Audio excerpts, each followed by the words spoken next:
what we got. Yeah. Let's see. Welcome. Come on in. Let me get this thing set up over here. And of course, it wants to be difficult. All right. Boom. Now in the mix. Welcome. Everybody. Who we got in the building? Welcome to everybody. Uh-oh, I can hear myself through another phone. Yeah, I got you turned down. Okay, bet. Who we got here? Oh, what's up, Mr. Black?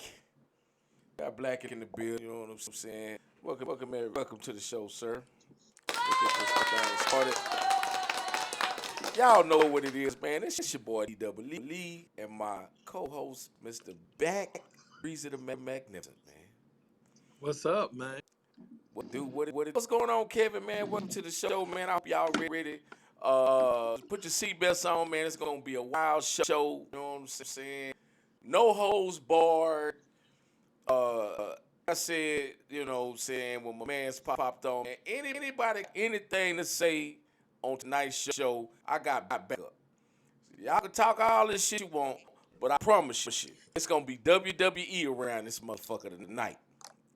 Now, got a whole bunch of shit to talk about, man. Of course, last week we didn't get to do the show. The show was, it was a week of roundup, and I got so much going on. So here we are, man, trying to get it popping on another Wednesday night. So we're gonna try to entertain your ears for the next couple of hours, man. So sit back, relax, and enjoy. Draft, man. First off, and how was your week? What's going on, Tamara? What's happening? How was your weekend, brother? Man, my weekend's pretty cool, man. Just relaxed a little bit, reflected a little bit, you know what I'm saying? Just kind of stayed out the way, man. You know how I go. You know what I'm saying? I didn't get to make Memphis. Kind of glad I did and wasn't feeling it, but, you know, it is, you know what I'm saying? Let me say somebody skipping is. Am I skipping? He's skipping. What's going on? It might be. I can hear it when you talking. Can you hear me skipping on top? Let's see. Let me see what's going on. Everything was all right earlier today.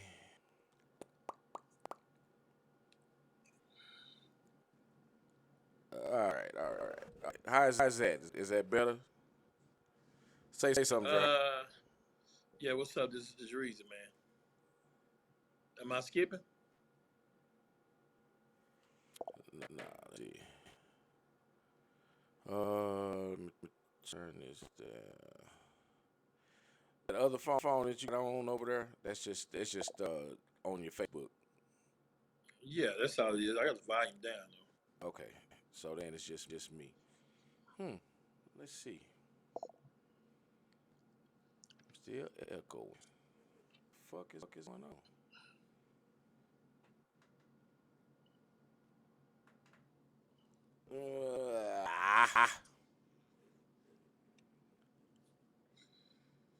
Let's see.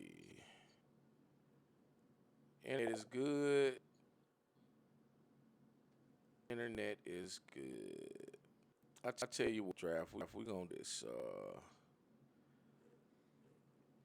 Yeah.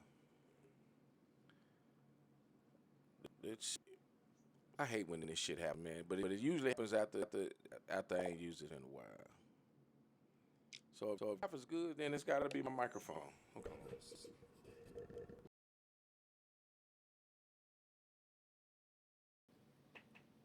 All right, how is that? Yeah, that's better. That's better? A whole lot better. Man, let me find out this old microphone for to start taking this shit on me, man. Probably is, man. At first, I thought it was your laptop. You got that 1998 Windows 2 going on. Hey, man. Hey, hold up. Let me go over here and grab one of these chairs. Don't make me grab one of these chairs on your Draft, man. Hey, please don't. Please don't. Hey, I'm in arm's reach. I'm in arm's reach of it, man. This church shit has got to stop, man. Okay, everybody. All right, now we back.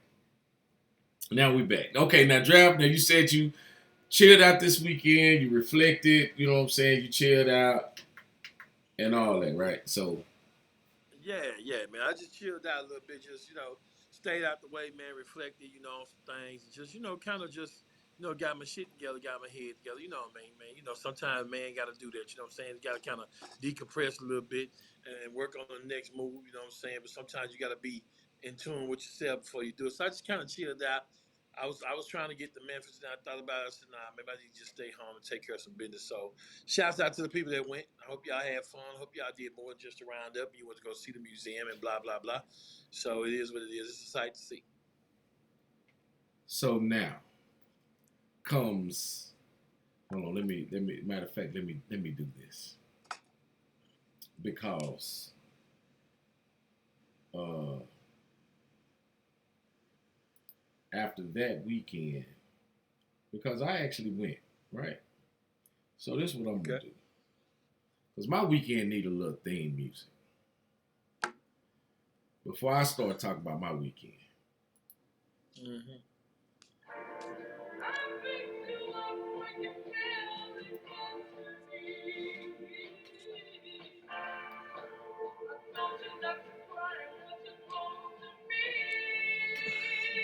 All right, all right, all right.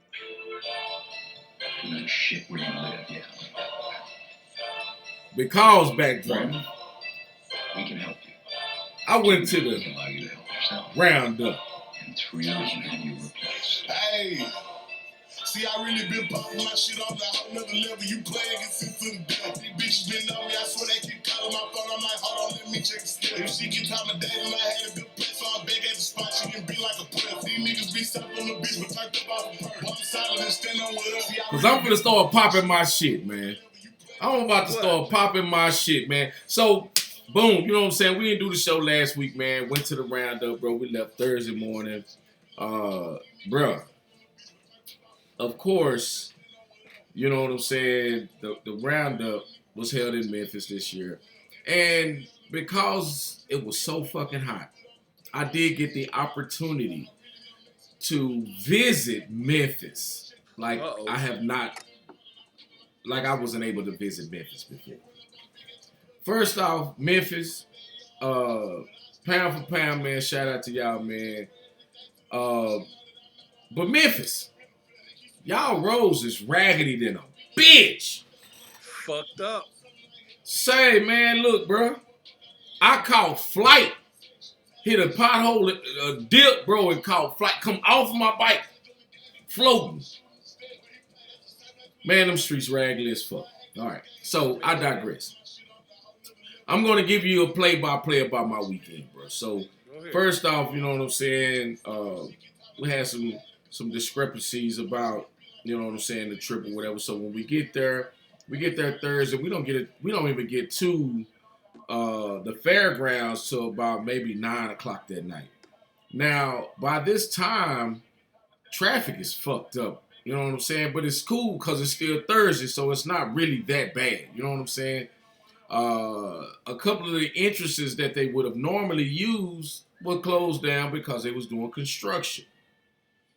So cool, no harm, no foul. We make a whole nother move. So we finally get in. We having fun, man. We on the corner. So when I pulls up, it's a couple of cats, man. They just interested in the bike right off the muscle, right? So they checking it out. You know what I'm saying? Everything cool. Megalodon showed up.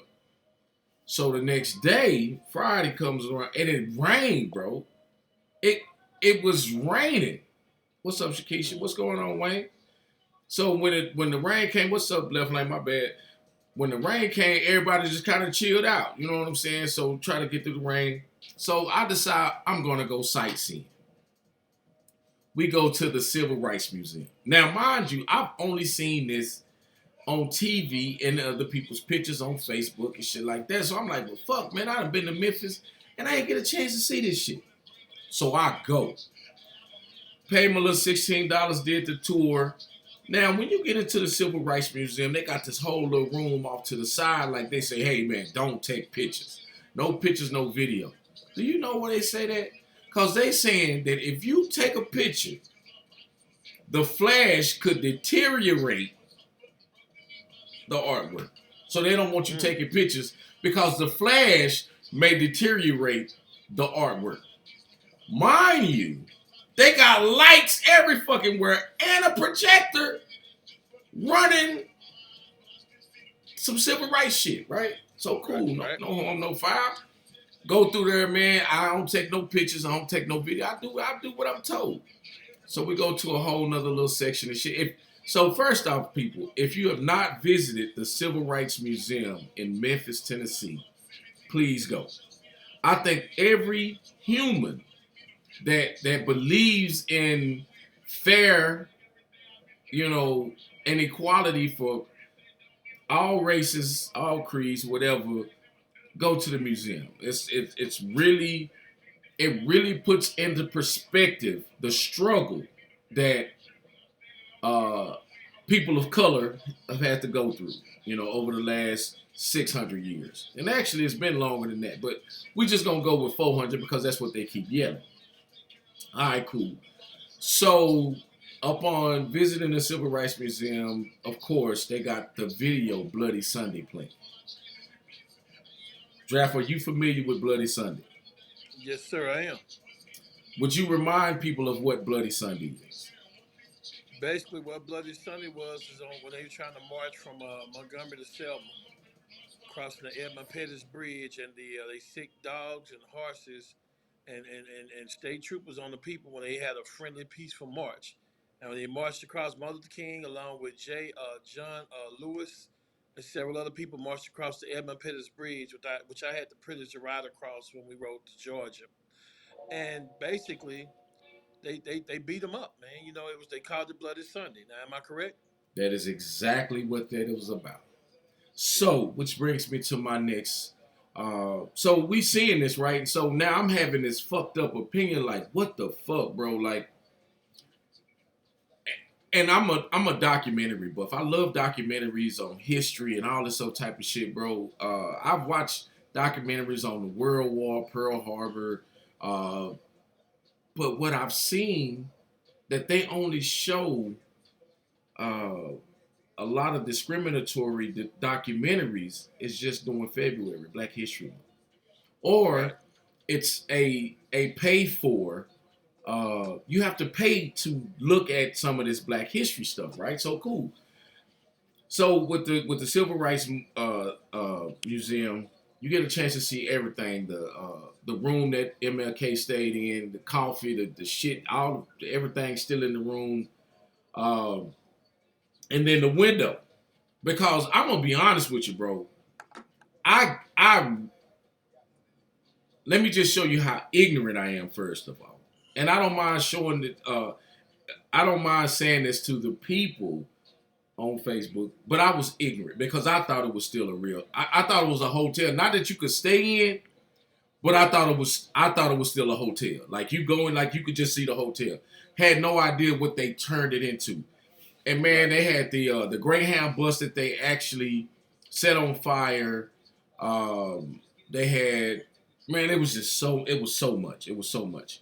Um, and I'm gonna be honest with you, man, because of how everything is set up in there, it's very educational, but it made me angry. And it didn't make me angry towards white people. It made me angry towards the situation, and being that we have come so far in such a small amount of time, but then have we gotten far at all? Right? Because there have always been people that supported us, and I'm saying us as blacks in every race. They like, man, you know what? I rock with you. You know what I'm saying? So I don't want to sit here and be like, oh, white people ain't shit. But those white people that did that shit in Montgomery, man, that was some whole ass motherfuckers, man. So I'm not gonna get into this whole race and race bashing thing. I wanna stick to uh, what we want to end up talking about. So the trip was actually pretty cool. Got to see the museum. So the rain relaxed. Everybody got a chance to get back out, so we go back down to the fairgrounds and shit, bro. It was chaotic. When I say it was so chaotic, bro, it wasn't that. It was to the point where you couldn't. They had cars and motorcycles intertwining, and that's in a bike event. You don't do that. You have a separate area for cars, and then you got motorcycles so that they can come and go as freely as they possible, freely as they can. But bro, I want to say this before I continue. There were multiple people that lost their lives this past weekend, and I'm not gonna lie to you, bro. Every time you have an event like a Black Wall Street or Roundup, there has been casualties, at least over the last 14 years that I can remember. The first roundup in Atlanta in 2009 that I went to, we lost Darkwater to a heart attack. Well, this past weekend we lost. I'm gonna say at least 6 or 7 people that I'm aware of. And with that, you know what I'm saying. When you go out of town, you really have to be mindful that it could be a possibility that you may not make it back. All right? So make sure that your affairs in order when you take these types of trips and shit, man, because these people that lost their lives were perfectly innocent. 3 of them lost their lives in a fire due to a really bad accident from some kids in a stolen car, right? So I want to, I don't know exactly what clubs they were involved in, but I want to say, my condolences to those people. Also, man, just on a side note, draft, man, I lost a buddy of mine this past weekend. I mean, yeah, to a senseless crime. So rest in peace, Big C too. But I digress. I'm trying because there's so much happened this weekend, bro. I'm trying not to miss nothing. Right. So upon going through the roundup for the last few days and this and that, blah blah blah, we get back home. So when we get back home, shit, bro, we got a bloody Saturday. People are just sharing this video, and I'm like, oh shit, what the hell is going on? Come to find out, it looks like what I just seen at the goddamn civil rights. Oh shit, man, these motherfuckers beating up on a black man. Which brings me to this. And I'm sure you've seen the video, because we're going to talk about it. And I'm sure everybody that's watching right now have seen the video. So let's talk about it. Draft, I'm going to give my opinion and I'm going to let you speak. And then we're going to get into it. All right. The video that I seen was an atrocity. But at the same time, it made me proud to say that I'm a black man. Because what we seen in the 1960s, in 2023, the tables had turned. Now, when the video first came on, I was like, fuck, here come another. But man, to see all of those people helping one another, you know what I'm saying? Because I don't want to get into, at this particular point, the fight. I want to talk about the togetherness that was displayed on video. The togetherness that was displayed on video. Because everybody's going to get their own little piece out of the video, and they're going to enjoy that. But I want to say that for me, the togetherness is what I got out of the video.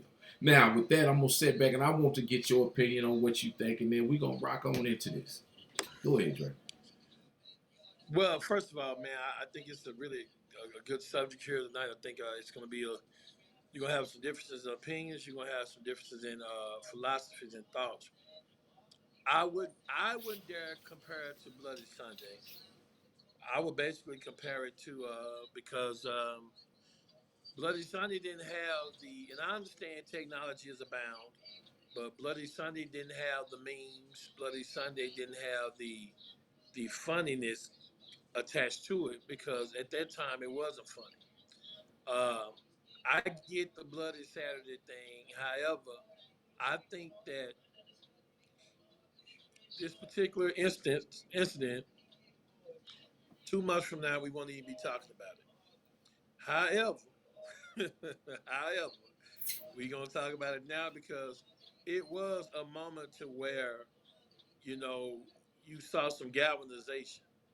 It was a moment to where you saw that if we really want to, while I don't condone violence at all, even when it comes to myself, man. But it's still it created a moment of togetherness to where we saw those guys solidified. That man, I know we made fun of the man throwing the hat up. You know, we made fun of the chair, which we're gonna get into in a minute. However, what I saw was a bunch of men coming together to help their fellow man. And instead of recording it and watching him get his ass kicked, which normally goes down, they came together and they did the ass kicking. And while, like I said, while I don't condone it all, I understand it all. And the truth of the matter is, I probably would have been one of those guys because in that particular instance, in that situation, in that particular incident, you have to stand for something. So part of standing for something is going to either be A, you sit there and record it like people do, or B, you join into it. And I think that me personally basically sent the message to those particular white people and people in general saying we ain't gonna continue to take your shit. You know, you're not gonna continue to treat us like this. You know what I'm saying? And I don't know what it did for the other side, but I know for us it kind of. I just hope we don't turn it into a meme. I just hope we don't turn it into a funny thing, and then 2 months from now we forget about it because there have been things way worse that after a few months it's not even talked about. I.e. the Trayvon Martin, i.e. George Floyd. But I just hope we don't do that to this one. I just hope we continue the galvanization. Right. Um, so that's pretty much where I am on that piece of it. Mm-hmm. Yeah. So just to clarify, yes, it's nowhere near Bloody Sunday, right? And the reason why I referenced that because of the type of attack that it was. You know what I mean? And until you get the whole story, you don't really realize like what's really going on and what happened. So all you have is a video and people yelling. But then when all of the other videos and stuff start coming out, now you have, now you can piece it all together.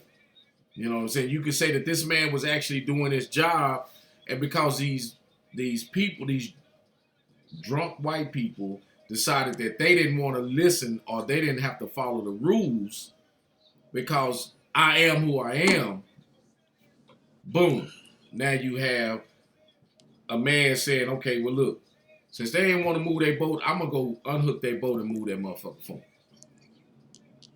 So that happens, and now we have a situation because if you look at the video when it first starts, they were really just talking. You know what I'm saying? It was aggressive conversation, but they was just talking, and it wasn't until the young bucks, the young whippersnappers stepped into the picture is when all the chaos ensued.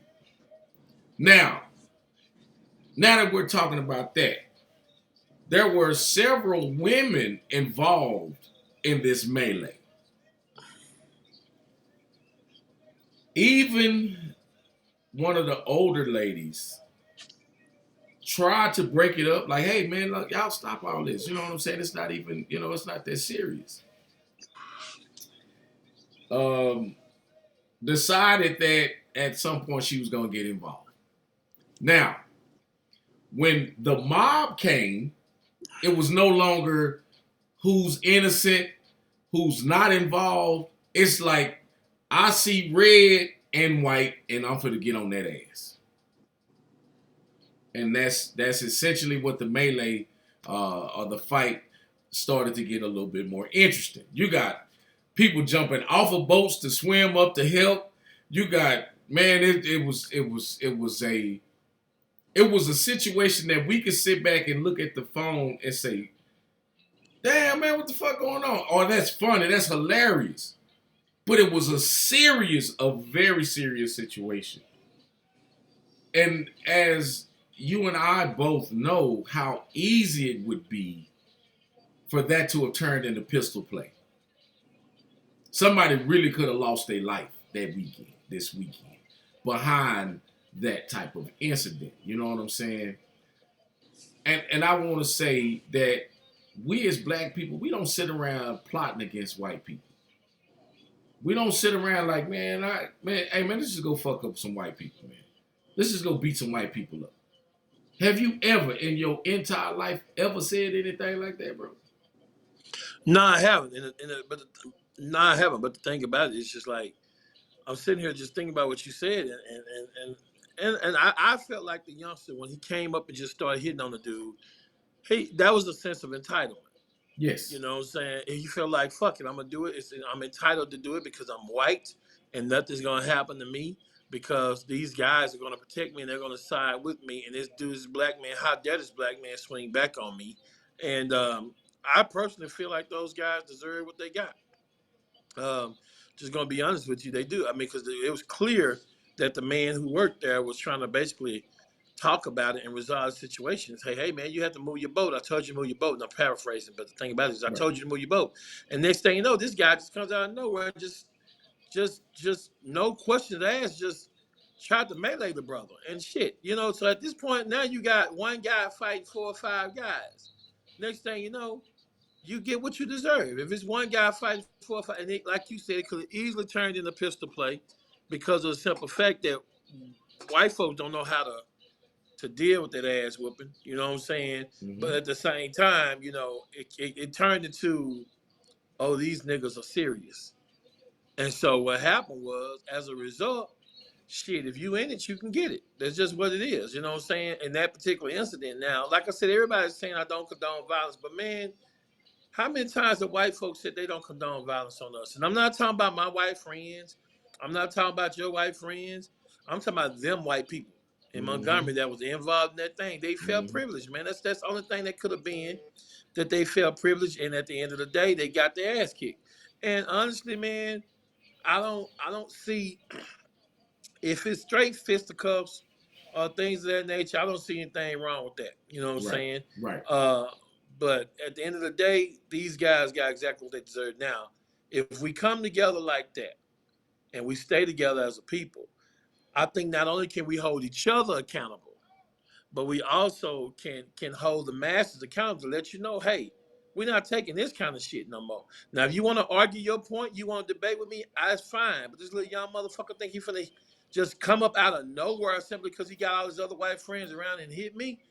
That, I don't think that's not condoned. So they did exactly what they felt like they needed to do. And for that, I'm gonna be honest with you, I kind of compare it to the goddamn insurrection at Washington D.C. at the Capitol. Them white folks didn't give a damn. Those particular white folks. And I want everybody to understand this because I have white friends too, but they didn't give a damn about what they did, and they felt like they were untouchable by their actions. What they did, just like these guys by jumping on that black man, these white guys felt, in my opinion, felt like they were untouchable. But when they saw the cavalry come, it's a different story. If it was 1-on-1, I guarantee if it was 1-on-1, that probably would have never happened. Right. I truly believe that. But for y'all just start beating that man down like that, all you white guys and dudes, shit, you got what you fucking deserve. That's how I feel about that. Right. I have other opinions, but I still feel that way. And the crazy part about it, man, is you can see 5 people on one guy. Yeah. And not one of them was trying to push or pull. They was on his ass. Like, you know what I'm saying? And we can't hear the words that were being said at that point, in that time. We don't know if they were calling the man a nigga and all this other type of shit. And you know what I'm saying? All I can tell you is that the man, he tried, but he ain't have it, bro. He ain't have it. Not with 5 people.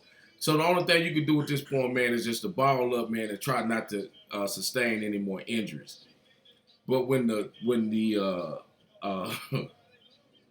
when them folk come down that running down them ramps, and man, it was on and popping. Now all of a sudden they want to run back to the boat. No, don't move the boat now.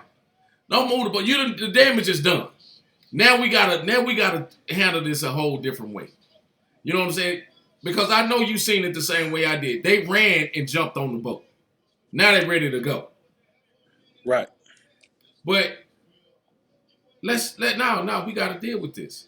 Now, when the melee ensued, and there was so many moving parts, people swinging, getting DDT'd, and you know what I'm saying? It looked like a fucking wrestling match, brother. It looked like a wrestling match. Which brings me to the famous chair. This man picked up a chair while another man was fighting. So it was a black dude fighting a white dude. Black dude picks up a chair. I don't know. I didn't even see where the chair came from. It just appeared out of nowhere, like magic, like a Thor hammer. He just raised his hands up and a chair was in his hand. And he went to swinging that motherfucker. Bang! Bang! And I think he hit the black dude at one point. You know what I'm saying? Because he was just swinging that motherfucker.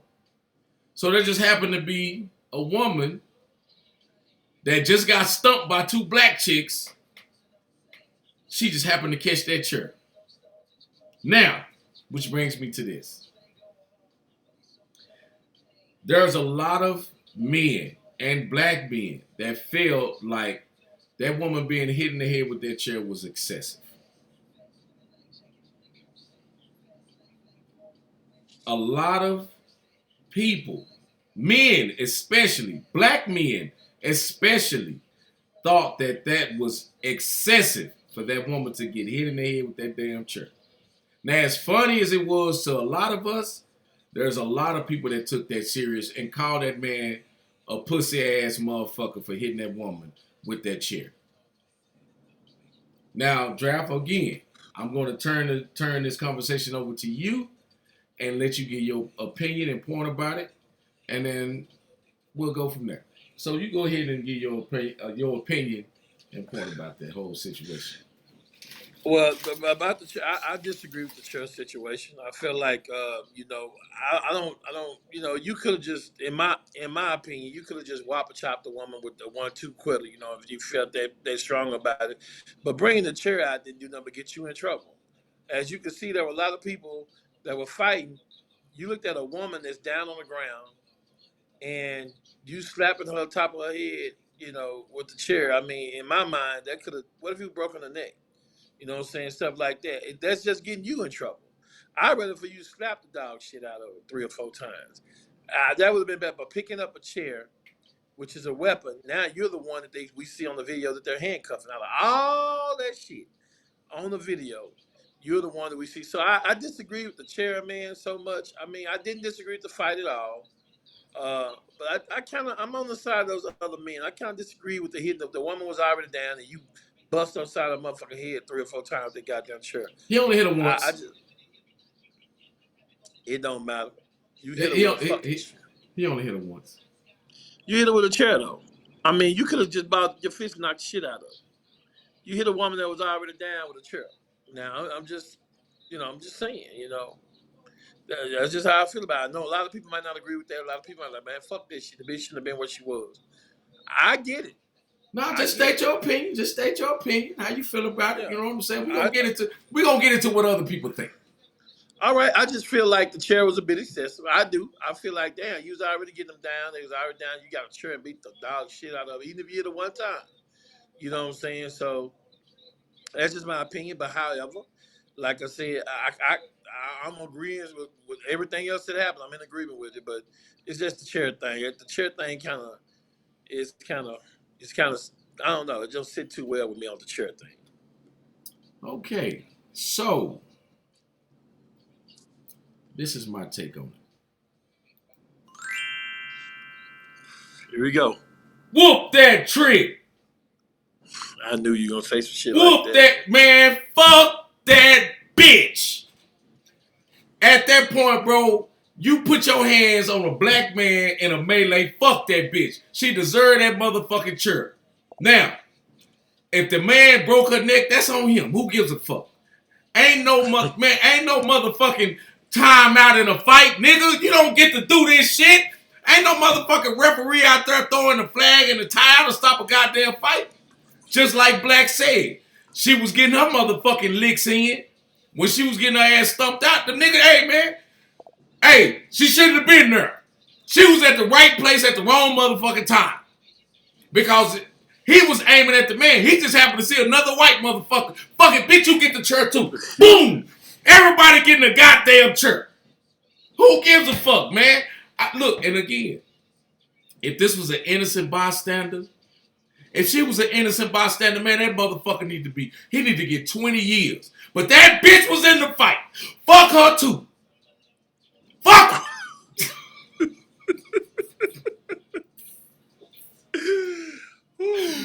Fuck him. Fuck him. God damn. And not all white people. Not all white people. Just the motherfuckers in the fight. Fuck them all. I don't give a fuck. Fuck them. Fuck them in the back with a bag with nails strapped to it. Who gives a fuck? Where's the whip and the chains? But the crazy part about this, man, is, I know I'm playing antagonist on this situation. That's what makes the show better. But fuck that shit, Draft. Fuck that shit, okay, Draft, man. Hey, man, okay. You know what? I can't. Okay, fuck it. I'm going to go off script. Hey, man, that bitch got what she deserved. The bitch shouldn't have been there. I mean, damn. What I was trying to do was set a tone so we can have two sides, but I can't, bro. The bitch, you know, and then I'm looking at her, whereas Latoya said, one of the blogs said the lady was spitting on folks. Fuck him. Black said it's just as equal as who's women stomping a man in the head while he was on the ground. Fuck him. Yeah, fuck him. Fuck him. Damn. Now, don't get me wrong. Because, again, yes, we can have fun with this shit right now. But that was some serious shit, bro. And not only was it serious, but it was serious enough to where the police were only trying to break up the fight. They weren't trying to take nobody to jail till that nigga brought that chair out. Do I have an issue with that man pulling a chair out? Fuck no! Hit all them motherfuckers. He should have ran down there, jumped on the boat, and hit the boat with that motherfucking chair. What if he put a gun out? Nah, well, okay, again. It's a weapon. It's a weapon. No one. So what if we would pull the gun out and start pistol whipping that bitch? Okay, so boom. If he'd have pulled a gun out, and this is the reason why we can have a conversation because there was no pistol play. So right. if we're gonna change the narrative to gunplay, then we can't have this conversation educationally. Because at that point, the man acted in a way that he felt threatened, so he went to killing motherfuckers. What would be any different? What would be any different than Emmett Till being lied on and hung? Give me the difference. Is this nigga pulling out a gun and these men going and kidnapping a 14-year-old boy, beating him to death, and killing him? But you can't compare this. Those are two. That is the same fucking shit, bro. Nah, bro. Let's talk about it. All right, it's two different scenarios, two different. See this is what? Okay. They beat that man. It was 5 white people on one black man in Alabama. But what I'm saying is Emmett Till's situation carved a place in history. You don't think this going down in history? No. Shit. No, I don't. You can't tell me this gonna go down in history. Trayvon Martin, nobody did. George Zimmerman is still walking around this motherfucker. Fuck him. No, listen to him. And he pulled out a gun. And he killed a black boy. You But what I'm got saying that is, but because he's still walking around this motherfucker. So all these people talking about this and that, but he killed a black boy, got off, and is still walking around chilling in this motherfucker. have you seen But George this, Zimmerman? You heard from him? nah, I ain't heard from him, I ain't seen him. But what does that mean, though? That mean that motherfucker in hide. That motherfucker ain't Man, going grocery shopping and shit. TMZ ain't following this motherfucker around. and Man, let me maybe tell you so, something. bro. This melee is going down in black people history, bro. See, this has been my whole thing. See, they are slowly erasing the negative history that they had towards us. Now, what history do they have that they can put in those history books? How fucking fucked up we are. How criminalistic we are. We are animals. Now, this is the shit that they can report in the next 10 years. Now we are creating the same history that they've been portraying for the last 50 years. We're half a human because, oh, we're animals. Oh, you know, we're aggressive. Yeah, we've been aggressive towards us. Now, all of a sudden,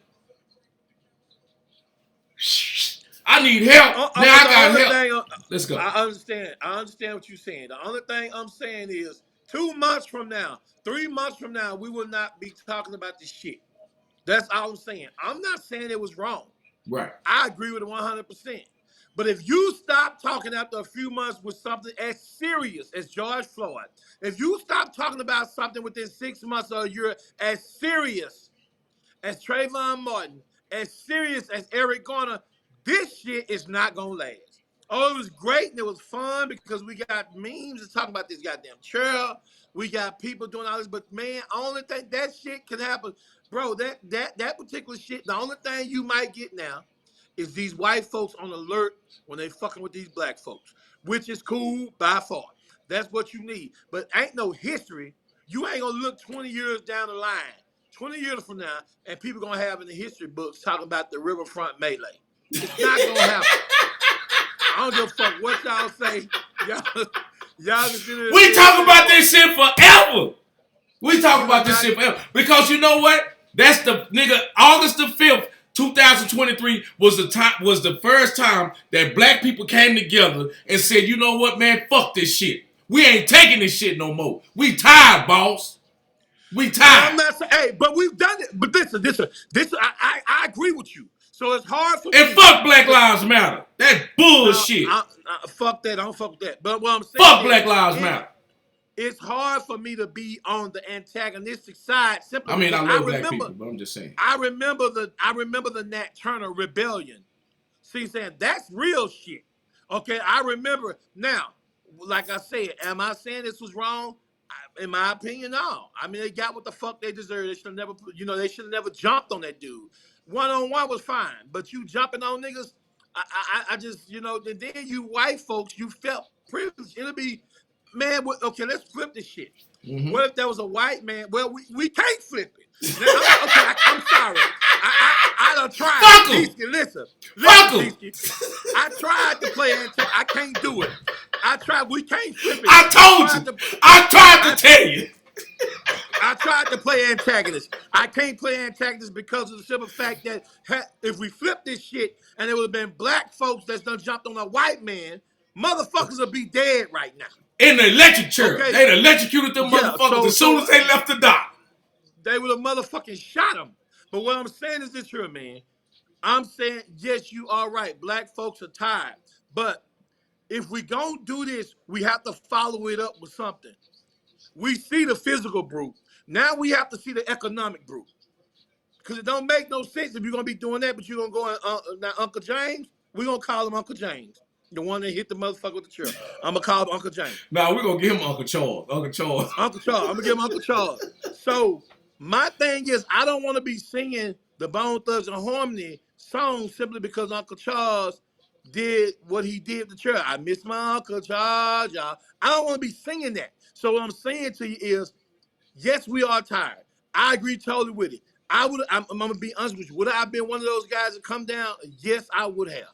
I'm not gonna even lie to you. However, we showed our brute physically But we fail when we don't show our brute economically. Right. That's where we fail, bro. Because not only do we do that, we're going to still go in Habib's store and buy all his shit up when we can start our own stores. We're going to go up in Mr. White on Rosewood. You remember Mr. White got your breakfast? We're going to go up in his store and buy all his shit while he fuck our black women. And Okay? still Let's drive just be Miss real. Daisy. And still drive motherfucking Miss Daisy, goddammit. If you going to do it all the motherfucking way. Fuck 'em. Montgomery should be not. There should be no rest in motherfucking Montgomery. That's all I'm saying. Okay. Now, go ahead. Now you saying there should be no rest in Montgomery.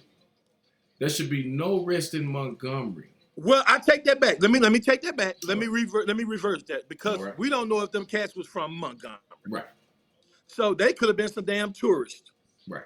You know, he could have walked up to the black guy and say, "Fuck you, dude," and just started fucking swinging on his ass. And then the other men, what made it so bad is that it was so graphic that when the other men jumped on, all you saw is these motherfuckers swing with all they might on this one black man. There was 5 or 6 of them motherfuckers. You know what I'm saying? If that would have been one man, we wouldn't even be hearing about this shit. No. If it was one man, we wouldn't be hearing. If it was 2 men, maybe not even 2. But 5 or 6, you felt privileged, motherfucker. And you women. felt privileged. And women, and you got your ass kicking. And I'm gonna tell you, there ain't nothing like a white woman or white. That's why I say it, man. Ooh, let me back up. Fuck I 'em. done got into some more shit. Come on, fuck 'em. And that's why I say, man, we are so quick to settle we are so quick to be conditioned by the white way of life to think that shit is successful. And I'm just talking about those people who feel like they're superior to us. Right. I'm not talking about our friends. I'm Right. not Because talking we about got the ones friends. grew up We with. got white friends. We got white friends. I'm not We talking got about white the ones friends. that grew up with us. You know, but at the same time, for the longest, you cannot compete with a black man. You may think you can. Now, there are some white guys that are athletic, but at the same time, bro, and when that man swam across that motherfucker, that shit, and got up on him, I know he was tired in the bitch. I know he was tired in the motherfucker. I don't give a damn nobody say. But people tend to fail to realize, bro, when you are a black man getting beat up by a bunch of white men, we don't know if them guys are cops. And something had Just to on- play in that man's head, bro. It had to play in his head. So I get it. So I can't sit here and try to see the logic in it. I can't sit here and try to play the antagonist and kind of make for the show. I got to keep my real about me. And what I believe is, now, would I have hit the woman in the head with a chair? No. Right. But I ain't going to say I wouldn't have swung on her ass. I'm just going to be honest with you. Okay. And you know what? And I get that point. But we're not talking about okay, so this is my whole thing, Draft. And understand from the perspective of we don't know what those people went through. We don't know mentally where these folks are. That man that picked up that chair, how the fuck do I not know that this man's daughter got raped by a white woman? How do I not know that this man's ex-wife left him for a white? I don't know. I don't know the mindset of that man that swung that fucking chair. Right? So, with that being said, he might have been an opportunist. Because we got a bunch of opportunists out here. Oh, goddamn it, I've been waiting for some shit like this to pop off. See, I'm not an opportunist. I'm not going to just hop into a fight because there's an opportunity to hop in a fight, right? But I'm going to conversate because I'm an opportunist when it comes to conversation. This is good conversation for us. Right. And it's good conversation for the black community. It's good conversation for the white community to listen to. Because, again, we have white people that we associate with and that associate with us. And we got white people that'll chuck a bottle for us, bro. Man, look, I'm going to tell you, man, right hand to the man. I was in Minnesota, might have been last year. No, year before. 2 years ago, I'm in Minnesota. Scott Owens with Insane Asylum. Cops are harassing me, bro. The cops was harassing me. I wasn't even doing shit. But because I'm a black man in Minnesota, he felt what was happening. Because the police didn't want to talk to nobody else but me. So When I got a white man to stand in front of me saying, "Nah, man, y'all ain't talking to him. He ain't got shit to do with none of this." I got his back. Now, if that same white dude went and jumped on a black man, man, I ain't got, bro, I got. That's not. No, you got to get that work. Period.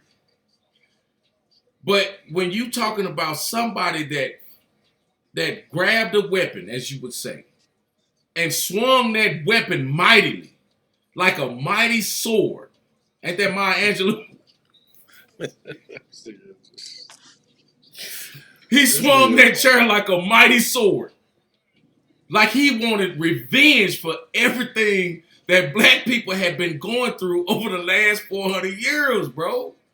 I can't be mad at that dude, bro. Yes, it was fucked up to get a woman with a chair. But in that position, man, fuck him. But I don't believe in hitting women, just so that you guys understand. But I just think that I just feel like, you know, if we're going to give, because this is not the first time this has happened. This is just the time that everybody was filming and video on the shit. In an age, I'm just gonna be honest with you. In the age of social media, now see when now Bloody Sunday, we didn't fight back, and we had way more people. But you know, we didn't fight back, and the reason why we didn't fight back was because it was a peaceful march. Number one, and they had weapons, bro. The police had weapons. They had weapons, yeah, and they damn near used some weapons. You know what I'm saying? But my thing is, this is a blackout once again for Montgomery, whether it was tourists or not. You know, it's a black eye because Montgomery's always been known as racist. You know what I'm saying? I don't know how it is now. I rode my bike through Montgomery, you know what I'm saying? And there was this eerie feeling, especially when I crossed the Edmund Pettus Bridge. I'll never forget that night. It was pouring down raining.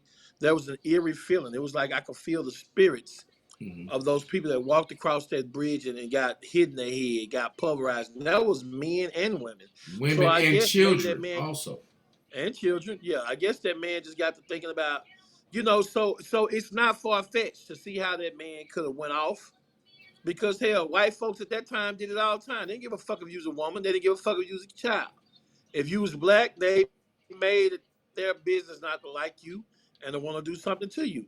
So the general consensus is, if you were there, you shouldn't have been there. And you shouldn't have even got in the motherfucker. You should have just set your ass down to the side, and you probably wouldn't have got that work. So, and that's what I'm saying, bro. We have to be mindful. And again, we just two niggas talking about it that wasn't even there. We see the same video everybody else see. We don't know what the atmosphere was. We don't know if this had been something that had been just egged on. You know what I'm saying? Because at the end of the day, bro, all we see is frustration. You know what I'm saying? So it's easy for us to sit here and just like after a football game, play Monday morning quarterback. You know what I'm saying? Who we are? But do we see frustration or do we see emotion? Both. Which one do we see? Both. I see frustration. But how do we know them people frustrated? How do we know that those people just act? Bro, because it was no stopping that fight. If I'm dealing with a feeling, you can talk to me. If I'm dealing with an emotion, ain't no talking to me, bro. The prison system is full of niggas in prison because they got in their feelings, bro. I understand that. But what I'm saying is we can't sit there and say these black folks were frustrated. No, the black folks just simply saw a man getting his ass whooped by a bunch of white men, and they said, fuck that shit. We're finna kick some ass. Now, what they heard was, y'all go help him. That's what they heard. They didn't see him getting his ass whooped. They heard, hey, y'all go help him. He getting beat up by all those white people. And guess who was yelling it? White women was yelling it also. Help him. So what I'm saying is, we can sit here in Monday morning quarterback all we want, but at the end of the day, bro, we got video. And just like you said previously, we didn't have social media. All we had was the news reporting, oh, hey, well, yeah, it's cell phone, blah, blah, blah. Yeah. And how often did they play that? I don't know, because I wasn't fucking alive. But now in the age of social media, now in the age of 24-hour news, now in the age of, bro, we can dissect every fucking part of that, just like these niggas have done with these memes. You can go and dissect any part of that video and make it what you want it to be. Right? 40 years ago, 60 years ago, you couldn't do that.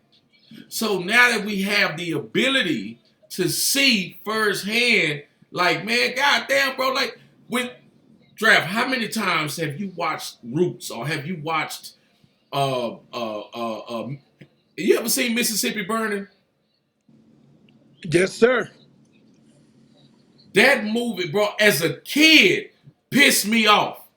Looks like we done shot us a nigger tonight. Bro, when you talk about the struggle, and now that we have the only, bro, do you realize the only reason why Rodney King made all that money because it was an Asian man on vacation video recording this shit? I understand that, but do you feel like you said that pissed you off? But did that pissing off, was it from frustration or was it from emotion? It was well, it couldn't have been from experience because I'd never experienced that. But So knowing it that had to be from emotion. the fact that this man said we killed us a nigga tonight. So it had to be from emotion. Exactly.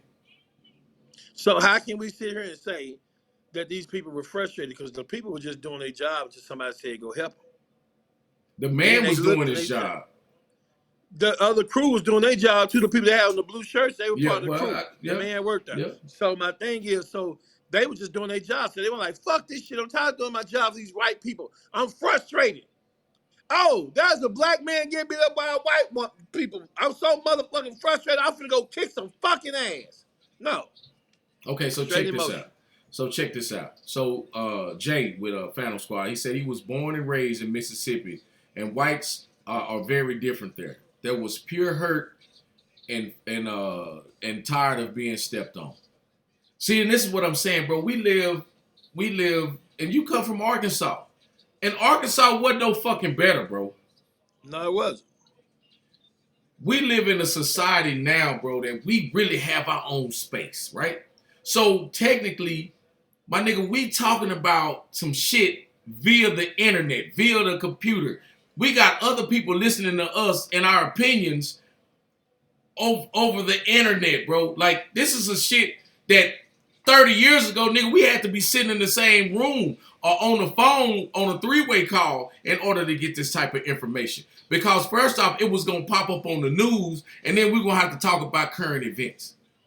Nigga, every day is a current event, and we have access to it 24 hours a day. And you did say something that I did mention after all this. And I said, white people, this is the time for you guys to shut the fuck up and let these black people have their moment. But also, it's a time for you to talk to your children, your brothers and sisters, and your siblings, and say, hey, look, man, something has got to change. We can't have this. We've made strides to be a better person, to be better people towards what we're striving for. Because believe it or not, bro, this country ain't shit without us. They need to understand that this country doesn't exist without us. Regardless, I don't give a fuck how many times they say, go back to your country. Bitch, this is my country. My ancestors' blood, sweat, and tears went into this country to make it what it is today. And it's unfortunate that we have to have this conversation behind a fight that happened because a motherfucker wouldn't move their boat. White privilege? Nigga, I own a boat. If a motherfucker tell me, if I'm at Joe Pool Lake and the Big Kahuna is got no parking, Big Kahuna parking, that means don't park your fucking boat there. But I'm like, man, fuck them and the Big Kahuna. I'm gonna park my shit here, and then I come back and the motherfucker moving my boat. I can't go get mad at this motherfucker. I'm going to jail, bro. If I swing on that motherfucker, I'm going to jail. As a black man. But as a motherfucker that didn't follow the fucking rules. So I get that we talking about all of this, but bro, and that motherfucker that hit the chair, but you know what the crowning moment was? Seeing them same funk ass white people in handcuffs too. Because it wasn't white privilege that got them out of that situation, even though they got their ass beat and their motherfucking Crocs up his goddamn sheen.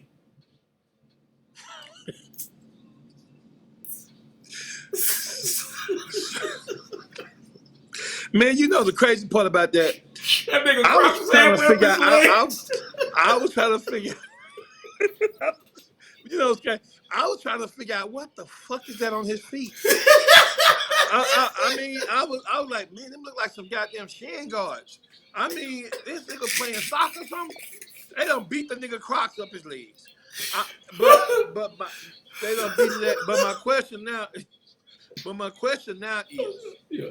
what do I know? Go and get your moment, cause I looked at it and I was like, what the fuck are those? You know, but That nigga shoes turned into some real crocodiles. yeah, that's what it looked like. It looked like someone was trying to bite his ass, and I was like, what the fuck is that? But my question is, so what do you do now? What do you do now? Okay, this has happened. Then what do you do now? See, our problem, and I'm not saying that I don't condone. I mean, shit. It is what it is. It happened. But what do you do now?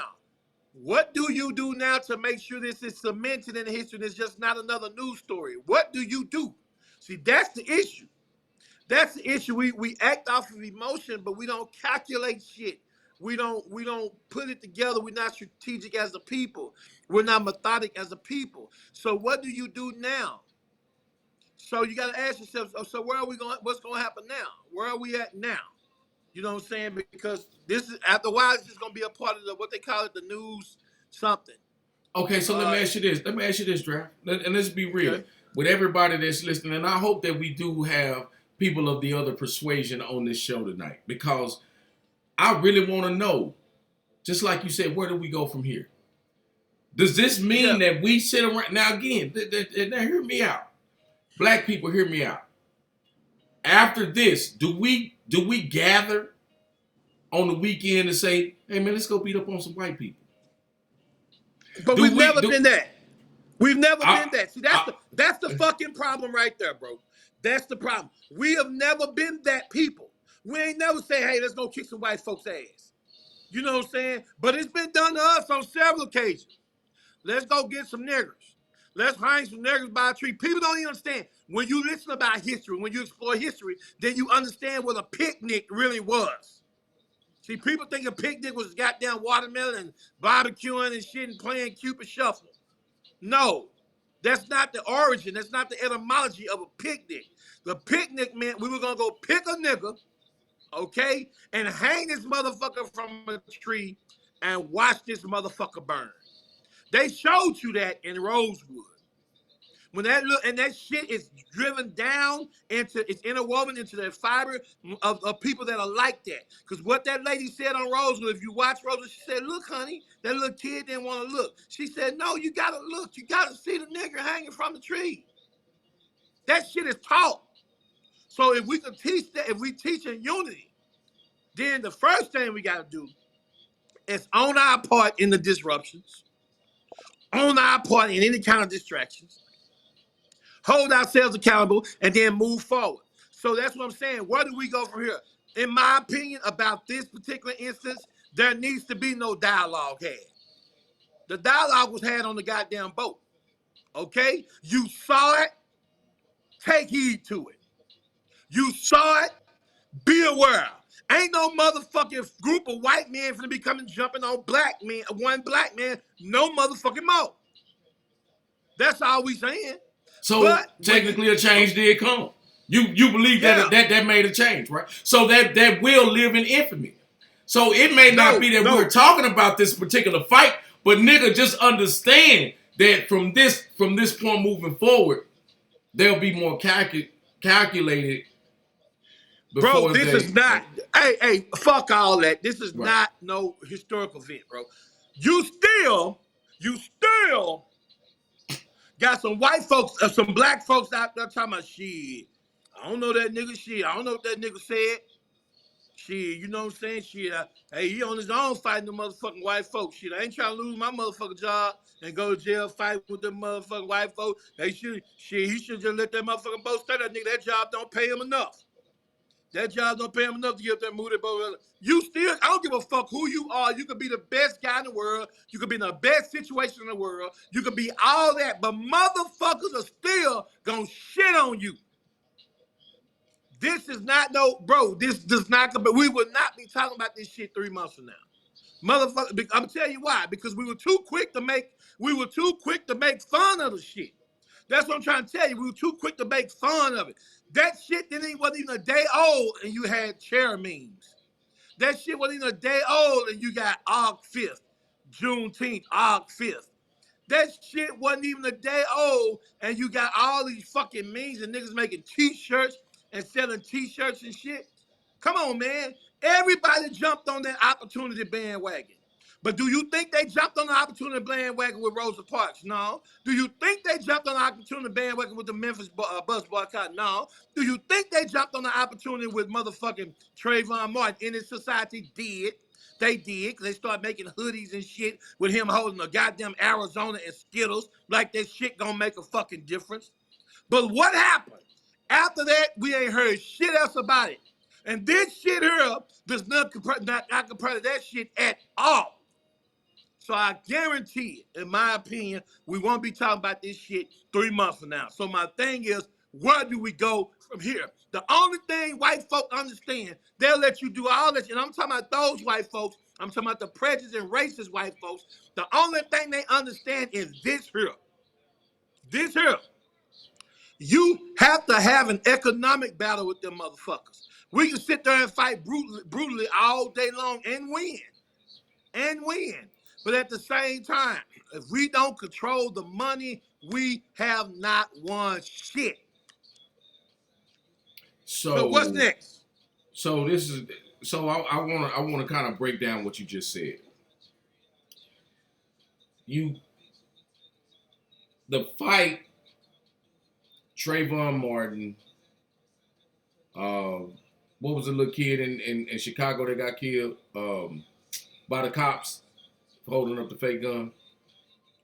Shit, I forgot his name. I know what you're talking about, though. See, yeah. Look at that. I forgot his fucking name, but we remember Emmett Till, though, don't we? But okay, because it was a movie about it. So nah, that's bullshit. That movie just came out, bro. That movie just came out. I'm just saying, they reminded us. Bro, you can ask anybody that's historically inclined, anybody that's have a brain about Emmett Till. All I'm saying is there's a new generation of people that know about Emmett Till now. I agree with that. Okay, so with that being said, we have the opportunity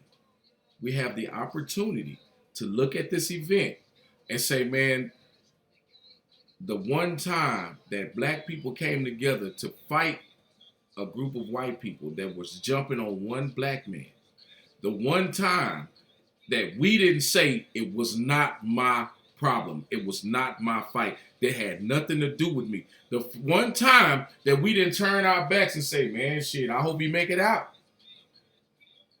Now, to your point, the reason why that we have all of this anger and animosity and shit, or we have the forgetfulness because of the George Floyd and the Tamir Rice, and all of this shit, bro, it's because those people died by the hands of a white person. So they sweep this shit up under the rug, right? But now we have and please just hear me out. We have, even though a negative situation, we have we've gained a positiveness out of that situation. And again, you're absolutely right, bro, because information passes so fucking fast. We may not be talking about it in 3 months, but guess what? As soon as that motherfucker with that chair go to trial for hitting that white woman in the head, we're gonna talk about this shit again. Now, yeah, you're right. There are people that took the opportunity to make shirts, to make memes, to do all this other type of shit. And yes, we're talking about it, and we having fun with it for the most part on a very serious situation. But at the end of the day, bro, this was something that we needed as a people to see. that we are not taking that bullshit, or they are not taking that bullshit where they are. Because I can assure you that you and I may not ever encounter that type of situation, right? There's a good chance that you and I will never encounter that situation. But because you and I may never encounter that situation and someone did, we have the opportunity to look at it, we have the opportunity to dissect it, and we have the opportunity to keep it alive. But let me ask you this though. Let's go. Do you actually think that we'll be talking about that man when he go to trial with that fucking sheriff? Yes. That won't even make the fucking news, bro. You don't think that so? won't even make the news. No. You know why it won't make the news? Because number one, he didn't kill her. And number two, that's just another case of a nigga hitting somebody with a chair. It won't make the news. I'm just being real. That shit won't make the news. I would be very surprised if they say breaking news, Uncle Charles is going to trial today for hitting that motherfucker in the head with the chair. It ain't gonna make the news, bro. It ain't. Okay. I'm telling you, it ain't gonna make the news. Okay, so basically what you're saying, you proved my point. So without the news, the shit dies. Everything dies without the news. We're not talking about everything dies. Everything dies without information being transported. Everything dies without. But how do we get the information? So if we don't create our own underground railroad with this type of information, because now this is underground railroad shit, bro. This is underground railroad information. This is the shit that we need to filter through our communicational skill. Nigga, we are the Underground Railroad. This show, in our opinion, is the Underground Railroad. This is why we have to encourage these people to share this information. Because when you guys don't share this information, guess what it does? It gets lost. Ain't nobody talking about it. We need to continue to talk about this shit because there was some togetherness that motherfuckers say, you know what, we ain't taking this shit no more.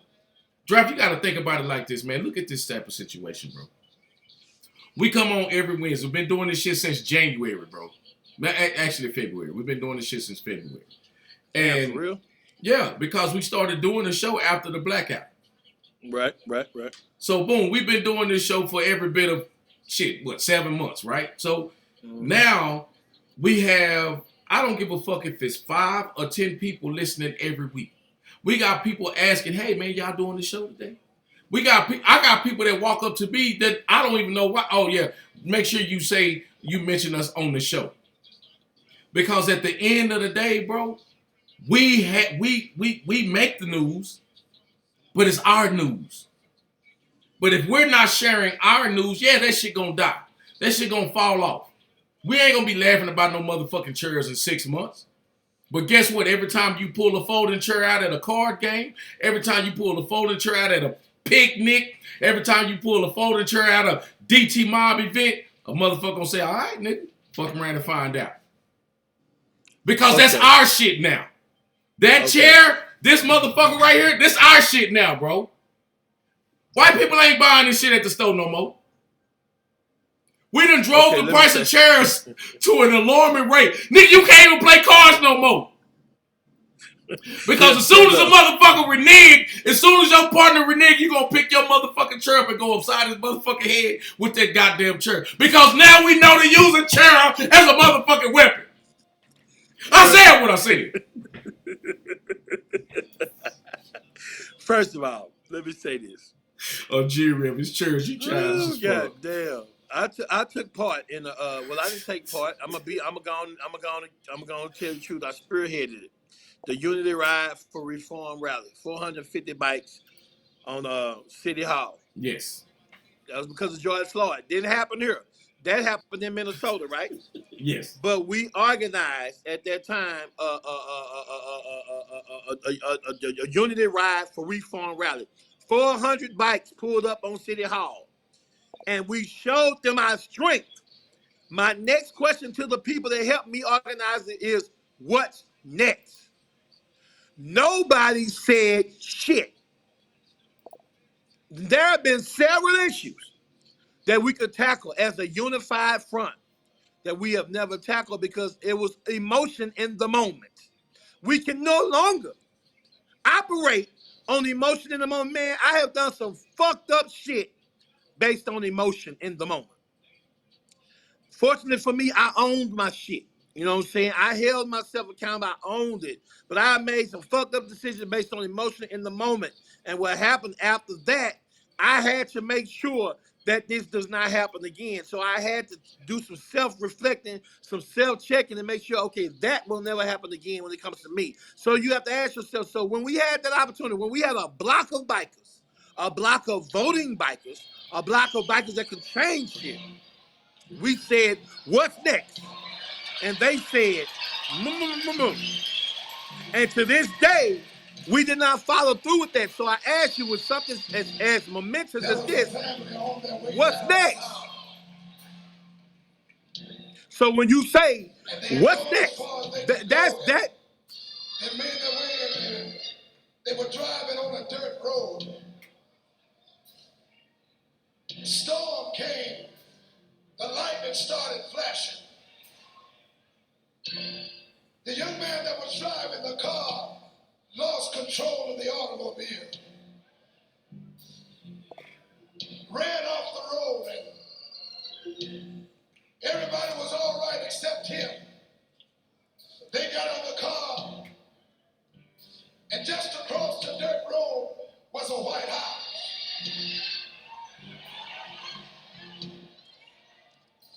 Draft. Go on, give it to him. Go on, give it to him. Knocked on the door, and a white lady came to the door and said, "Can I help you?" Can I help you? They said, "Ma'am, if you just let us, our brother just got in an accident. We want to just come in and make a telephone call. We want to call the doctor." They walked in, and daughter got on the phone, and the phone kept ringing, and there was no answer. Finally, somebody picked up the phone and said, "I'm sorry, but the doctor's not here. He's out on his route." Because, see, I know what you was doing, bro. Somebody say that's it. Because, see, you almost started preaching, so I had to put something on in the background. You know what I'm saying?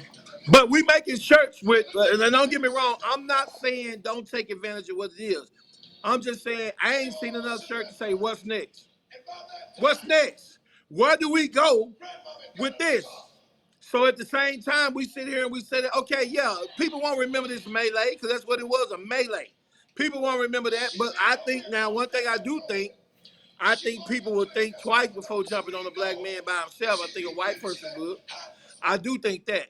However, I also feel that you have to use these catapults. That's what I call it, a catapult. You have to use these catapults to your advantage. And part of your advantage is setting up something financially, setting up something economical so we can hit them in their ass. Because to them, they say, oh, they're going to protest. They're going to protest Georgia Floyd. They're going to try their own shit up in their own neighborhoods. And then they're going to try to rebuild shit. And all those zones going to get fucked off in Oak Cliff. And we ain't going to never put it back up there again. Or the crow going to live better in Oak Cliff. We going to open it up. But there ain't going to be no motherfucking meat. See, I lived through all that shit. My question is, I don't think, two things came out of this. Number one, I think they acted in the moment, which I totally agree with them acting in the moment in this particular instance. I do. If I'm telling you right now, if I would have seen 6 white men jumping on 1 black man, we finna tussle, goddammit. We finna tussle. I'm finna be with him. I don't give a damn what his name is. We finna tussle. Because number one, that's an opportunity. And number two, that's an opportunity. I mean, number one and two is opportunity to show that we can galvanize. But I guarantee you, like I said, don't put too much into it, because there's still some motherfuckers on the sideline, bro. This is everyday life.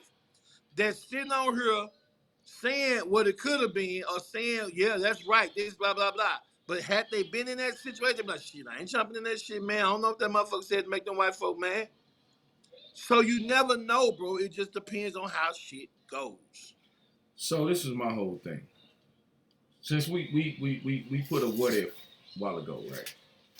What if the black man they jumped on, what if he had a heart attack and died? That's a whole different situation. It's the same situation. No, it's not the same situation. It's the fight happened because the black man got jumped on, right? The hell no, the fight didn't happen because the black man got jumped on. He wasn't getting jumped on first. Yes, he was. No, he wasn't. Watch the film again. What? So what are you saying? The melee just appeared out of nowhere? That's not what I'm saying. What I I'm mean, saying, because the what melee I'm happened saying because is the black man was getting jumped on, bro. the melee. But what I'm saying is this here. Okay, let's compartmentalize this. You said the melee happened. I get that. But what I'm saying is, if they would have jumped on that man, and that man would have had a heart attack and died, that would be a national news story for months to come. But because it happened the way it happened, and motherfuckers just whooped their motherfucking ass. See, one thing about people, man, white folks in particular, prejudiced, racist white folks, they don't want to be embarrassed. And there are prejudiced, racist white folks that run the media and the news stream. Bro, I guarantee you next week this shit will not be a topic on the news stream. It won't. It I may tell be you a what. topic in our lives, but Let's make it interesting.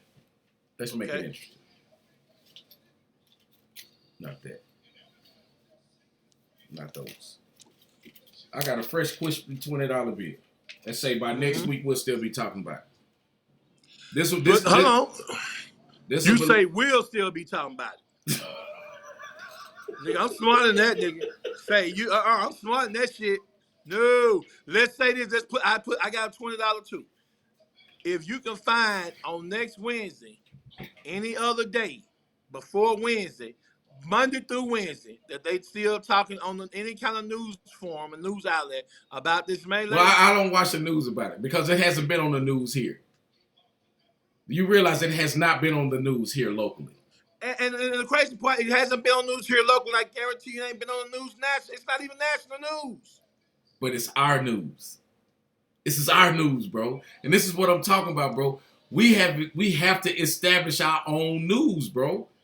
This is for us. This was not, although it's a national problem, right? It's a national problem, but it's a local issue. You know what I'm saying? This was a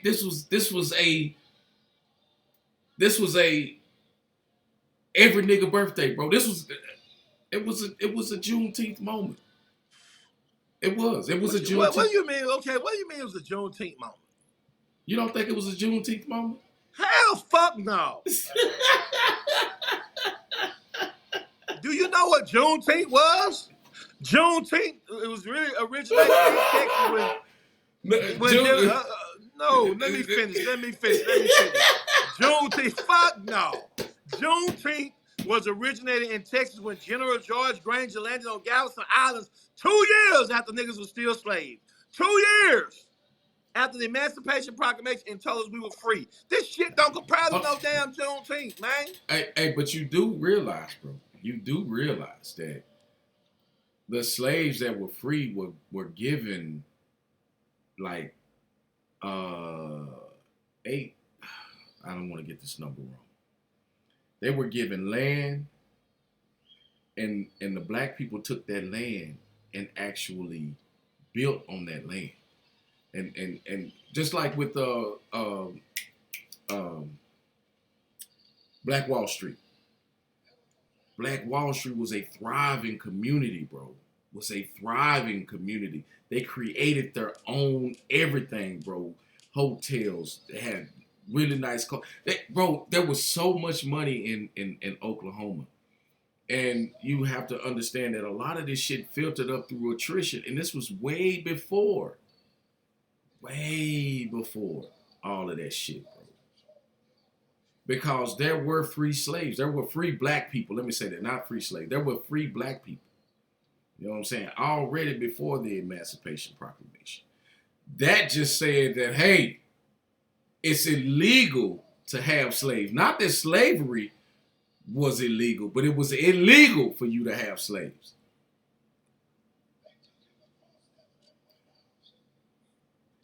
So the Civil War happened because these motherfuckers didn't want to release their slaves, bro. You know what I'm saying? They like, man, because again, bro, a lot of these slave owners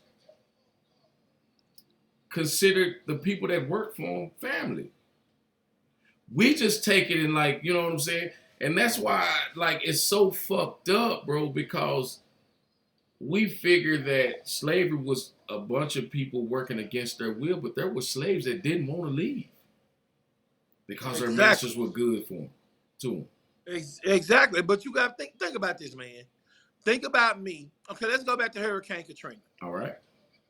When Hurricane Katrina happened, these people got on buses. They just dropped them off different parts of the country with nothing. Right. So when you got emancipated as a slave, what you think they did? That's why people like, shit, you, okay, yeah, you free us. Okay, we free. Y'all free. Turn your motherfucking ass. I don't care where you go. You can't take shit from here, though, but I don't care where you go. So you can see why people didn't want to leave. You can see why people want to stay. Then came the indentured service shit. And see, people get the 40 acres and a mule shit twisted. America did not promise slaves 40 acres and a mule. That was a general talking, and he said that shit. Okay? And that's why it never came to fruition. So people just jumped on the opportunity, jumped on the bandwagon and said, give me my 40 acres and a mule simply because some fucking general that said you are free said you should get 40 acres and a mule. Mm-hmm. Not telling you where your 40 acres is going to be. Mm-hmm. Whether your 40 acres is going to be in Minnesota and you live in North Carolina. How the fuck you going to get there? You're a free slave. You can't do it. So what I'm saying is, it doesn't compare. They don't compare. You know, this will not result in a civil war. It won't even result in a city war. Fuck no. I don't think it'll go that far. And that's what I'm saying. I'm not, bro, I promise you, I'm not senile to that type of situation. But let's just talk about it like this, bro. Do you know that most of the California population exists because people moved from Mississippi, Louisiana, Texas, Arkansas, Georgia? Those people from the South went west. Exactly. You know what I'm saying? There were people that went north to Detroit and Chicago. And some of those towns and cities, bro, were some of the most racist because they didn't feel like black people should have nothing. They didn't feel like now some of them, they work side by side, but they didn't feel like blacks should own and have what they had because we are an inventive people. We are an inventive people. We are resilient. We are everything that you can think of, bro, as a people. The only thing that we don't have or haven't been able to accumulate is in the past is the dedication to one another that we had in the past, bro. But you know what though? But they fucked it up. They fucked it up, man. Integration fucked it up. People can say if they want. Integration kept us on a crutch. Integration kept us at a standstill because when we integrated, we felt like we had to. That was the idea of success. We had to go there. And it don't make no sense for us to go to the same schools as white folks back in the day, but we didn't get the same education. It don't make no sense. Okay, just like if you seen the movie Rosewood, you saw they tried to go over to Sumter or wherever it was, they tried to go over there, and then white folks stood up and said, "You ain't crossing here. We looking for Jesse Hunter. Remember that shit? Mm-hmm. Jesse Hunter. We're looking for Jesse Hunter. Is he over there?" Then white folks came up and said, "Our blacks are law-abiding blacks, and you ain't coming over to fucking here." See what I'm saying? So what I'm trying to say is, at some point, we should have stayed segregated because we got the know-how. We got the knowledge. We have the wherewithal to survive for ourselves. Like you say, we built this fucking country. So why do we have to? Man, I digress, man. So look, it's like this, bro. You say the segregation created the problem with us, and no, I say integration created the problem. Yeah, integration. I just want to. So I would say this. We wanted to integrate because we felt like the white person's education was better than ours. What were they teaching the white people that they wasn't teaching us? What was so different about the education of blacks as opposed to whites? Come on, man. You don't even have to ask me that question. You know the answer. Okay, you just mentioned Tulsa, Oklahoma. There were several Black Wall Streets. The one that's most famous is Tulsa, Oklahoma. Right. You just mentioned Tulsa. You can talk about Boley, Oklahoma. Right. Boley, Oklahoma. Slocum, Texas. All these places, man. So my thing is, you have a better chance. these people, even in Rosewood, you look at Rosewood, they were better off in their own communities. Mm-hmm. Remember what he said about Sylvester Carrier? That nigga got a piano. I ain't got a damn piano. I'm just saying, you at that point you were better off by yourselves. But the problem comes we get corrupt in our own dealings. Motherfuckers won't be straight up when it comes to dealing with us, just like the man Malachi York, just like they were saying that NFAC crew not fucking around, dude. When they were saying about give us Texas, we'll be fine with Texas and we'll have our own country. That's fine and it sounds great. But did you think it out? Do you think it through? Do you know what it's going to take to do all that? It's great lip service. So what we did was when we integrated, in my opinion, we integrated to a condition that we thought was successful. Right. When we go to beauty supply houses, we see certain types of black women with long hair and straight hair, and we look at that and say, damn, that looks good. Right. But if you put the same woman up there, a black woman with kinky hair or not a locks, we look at that shit like, what the fuck they got that woman up there for? Back in the day. So I'm saying it just depends on the intermodel of success. And I think that we as a people, it goes back to what you said at the beginning of the show. We as a people, we're smarter. We're more intelligent. We're more powerful.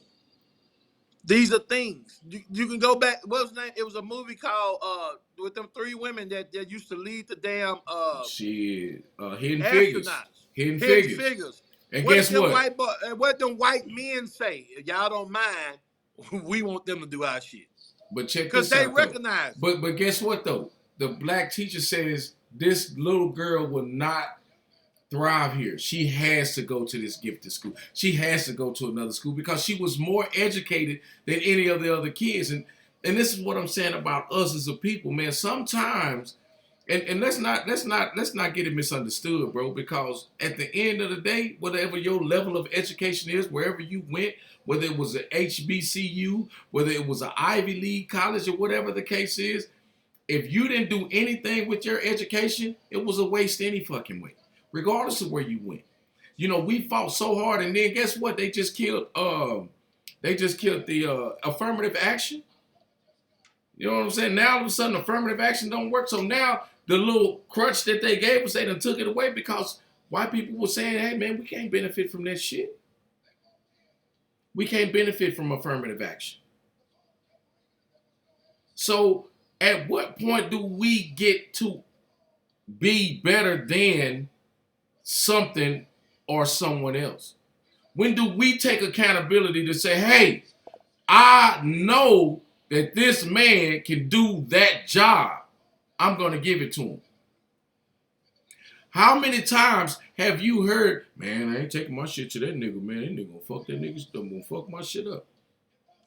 We don't even like each other, bro. We don't even like each other. When I'm saying about this fight, man, that fight showed us that, man, we can be together. That I don't have to be fucked up with you, bro. I don't have to spark a conversation with you or with somebody else, and then you hear about it, and now all of a sudden we in arms with each other. We gotta do better. We gotta understand that, my nigga, every time we swing this, it need to be at our enemy, not at our brother, not at our sister, not at our wives, our children, our, whatever that is. We got so much anger and animosity towards each other, man. That one time, man, that one fight, I can look at it and say, man, I wish I was there. I don't have to look at Selma and say, man, if that was me, I'd have got my ass beat and killed too. If that was you, you'd have got your ass beat and killed too. So what I'm saying is, bro, that was the one time we can look at a situation and be like, man, I wish I was there. Because that, as heinous as an incident as it was, bro, that gave us something. That gave us the fact that, man, we do know how to be together. We do know how to accomplish things together. Who gives a fuck if it was a fight? We just watched Errol Spence get beat up by another black man. You know what I'm saying? This is encouraged in our neighborhoods. This is encouraged in our society. You know what I mean? And I'm not finna sit here and be on this pro-black bullshit, man, because, again, man, my children are biracial. And I love them. And I'll take, man, I fuck around and find out about it. But what I'm saying is, bro, we don't have enough of that between us because we've been sitting on top of each other for so long. Draft, I don't know how much of this country you've explored, but there's a lot of country out here, bro. There's a lot of land out here, bro. And here we are in this little bitty ass fishbowl fighting for position. And what a lot of people don't understand is you got a beta fish and a beta fish. Guess what? Them two motherfuckers can't even be in the same boat. Because they gonna fight till one of them die. Or till they both die. You got a city full of beta fish, bro. And don't nobody have no direction. So we gotta be better. We gotta do better. We gotta go places that encourage us to be better people. You know what I'm saying? Towards one another. Again, man, I'm not sitting here saying we need to go team up and beat up a bunch of goddamn white people to find out our blackness. But what I'm saying is, bro, we gotta come together long enough to see the potential in each other. I just said my 2 cents. Well, let me ask you this. Since you feel that way, why didn't all them black men come down from the boat then? If this was a moment, an opportunity to show that we were all united together, why didn't all the black men come down from that boat? You only had, it was mostly the crew, the people that worked there. Why didn't the black men come down? Why didn't they say, fuck that shit? Why didn't they say, because the crew was his friends. The crew was his partners. Those was his running partners, right? Okay, so if those was his running partners, how can we sit here and say that we came together? And no, we didn't. That was his homeboys. They came together. But they supposed to come together. Exactly. If you was getting into a fight when you want DT Martin to have your back, nah, you wouldn't. Not if I'm getting jumped on, yeah. But if it's one-on-one, no, we're not talking about one-on-one. It was never a one-on-one. We can't even compare that to a one-on-one. Okay, we're gonna talk. Yeah, of course. If you're gonna compare it to that, of course. But you want it. But you, of course, I agree with that. If I'm getting jumped on, I want my crew to come help me. If I'm getting jumped on, if it's one-on-one, it's just one-on-one. But at the end of the day, we can't compare this small faction and make it fit the whole national platform of blacks rising up. How did you feel when you watched the video? Draft, how did you feel when you watched the video? See that smile on your face? I'm trying to stay in character here, man. That's the same smile every nigga had on their face, bro. That smile right there, I said that was you know what, brother? That was a beautiful smile. That smile is the same smile every nigga in America had on his face. I don't agree with that. I don't agree with that, man. See, this is why we can't. I'm gonna tell you, man. What we do on this show, let me just keep it 100. We try to have a protagonist and an antagonist. Someday you play the protagonist, someday I play the antagonist. Someday I play the antagonist, you play. Someday I play the vice versa. It's hard for me to stay in character when you ask me them types of questions.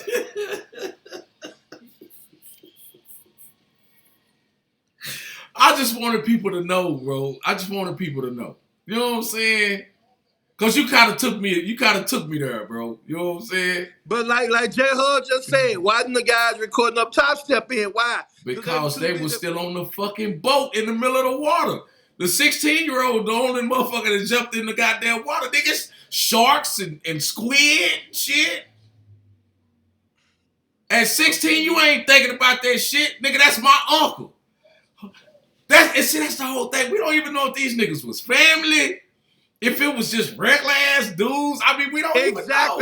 That's what I'm saying. So it makes more sense to say we all came together. No. I'm not saying we didn't all come together. I agree with that. But what I am saying is that this won't speak for the national platform of black men rising up. Excuse me. It won't. It won't speak for the national platform of black men rising up. Now had that man, God forbid, I'm glad he didn't. But had he had sustained serious life-threatening injury and just got his ass whooped and nobody came to help him, then yeah. But since somebody came to help him, all you gonna get from this shit is that's what the motherfuckers get. They got what they deserve. Fuck it. And you ain't gonna hear about it 3 months from now. That's it. That's it. Hey, You think hey, Rod, that's some OJ shit, bro. He don't be paying attention. He was too busy having fun in Memphis, cooking that chicken. Jay Hull said, "Draft, do you think this situation is gonna fade out as fast as the Popeyes chicken sandwich? It's gonna fade out before that. It's gonna fade out before that because it doesn't have that much traction. I'm gonna tell you why. It doesn't have that much traction because they got their ass beat and arrested. So arrested. So we're like, good. That's what they get. What y'all eating over there? Yeah. So, and that's what I was trying to allude to earlier, because they got justice, right? When the white people got arrested or sitting there in handcuffs, because we don't know what happened. We don't know what charges are being filed. We don't know any of that. So the only thing that I can say at this particular point in time is, do you feel like because the white people got arrested that we as blacks feel like we got justice? Yeah, and I'm gonna tell you, Rod. So that's why we're not gonna talk about it. Yeah, that's right. And Rod said it was actually the female was recording. Yeah, but there was some niggas up on there chilling. You can't tell me every nigga on that goddamn dock came down there. There was niggas up like, shit, that's fucked up, dog. That's fucked up. Now, do I think they got justice? Hell yeah, they got justice. You are 5 or 6 white men and you decide you want to jump on a black man and you got your motherfucking hat brought to you. Yep, that's justice enough for me. We ain't gotta talk about it no more. Now motherfuckers gonna think twice before they start that bullshit. Ain't no jumping on. You especially white. And then she said, Rod said, draft, will we be frisked at the Black Guy Party for 4? Hey, Rob, man, I love you, but you probably the only one that can hide one under your shirt. hey, I'm gonna tell you right now, Rod. I'm gonna tell you right now, man. Let's slide that motherfucker up in the back.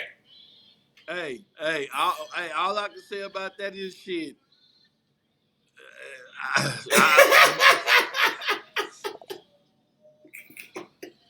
God damn, Rod got me on that one. I think I ain't got shit to say about it, man. I ain't got shit to say. All I'm saying is this here, man. The motherfuckers got what they deserve. The end. If a motherfucker was at the Bella Harbor in Rockwall and some 4 white men or 5 men decide they want to jump on a black man by himself, I don't give a fuck what the black man did. If you 5 or 6 niggas and you decide you want to jump on that motherfucker, we finna go to bat too again, and we gonna get some justice then too, and we're gonna be like, okay, it's over with. We whooped that ass because y'all jumped on that black man, and ain't gonna be no motherfucking jumping on. And I'm talking about kicking him and everything, spitting on him. Yeah, so they got what they deserve. And I had it been one-on-one, I'd been like, all right, yeah, that's enough. Go, Ma, pick them up. Have you ever seen Life? Man, I had enough of beat. Go, Ma, pick them. Man, I had enough of beat. Pick them up. And left it at that. But when you white motherfuckers, I'm talking about those white motherfuckers, not nobody else. Those particular white motherfuckers. When you white motherfuckers decide you want to go jump on a black man like that, especially when he was just moving your shit because you weren't moving because you felt privileged, you got every motherfucking thing you deserved. And see, women, them white women, stay in your motherfucking place. That's why you got that hat across your, that's why you got that chair across your goddamn head, because you left out of your place. You should have just said, oh, Jimmy. You should have stayed there and said, no, not my Jimmy. You should have stayed your motherfucking ass over there and just kept rooting on Jimmy from the side, and you wouldn't have got it. But you wanted to defend your man honor when you know goddamn well your man was wrong because they was jumping on this black guy, bitch, you get the chair too. That's what it is. Fuck him. I'm tired of playing antagonist. Now, I'm telling the truth on this shit. You get your motherfucking ass somewhere and sit down. That's the problem. White men think that they're privileged, and black women think they're privileged. And sometimes we as black men give them white women that notion to think that they are privileged. But we'll shit on our sisters. They will. I said what I said. They will. They will. I mean, sometimes they do. You know what I'm saying? But I just look at it like this, bro. If you believe in the Martin Luther King speech, I mean, you know what I'm saying? Technically, he wanted everybody to be together, bro. He wanted the segregation. I mean, the integration. Okay, so changing and making it a little lighter. Rod said draft. It wasn't on the news. Did you see Dees get beat up on a stock bike in Memphis? It wasn't on the news. Rod, if you look, first off, hold up. So, Draft, look, I left that part out of the Memphis trip. I left that out because I wanted to really get into this because we got 15 minutes left. Ladies and gentlemen, we are officially done with the chair conversation. All right. So this whole stock bike situation that Big Rod just so happened to want to throw up in my face and want you to find out about, right? So I pull up at the Phantom Squad camp, park my bike, get off, leave the motherfucking music playing. I ain't hurt nobody's feelings. We having fun. A nigga walked up to me and said, hey man, you know, if you put some tweeters up under your radio, your shit'll really sound good.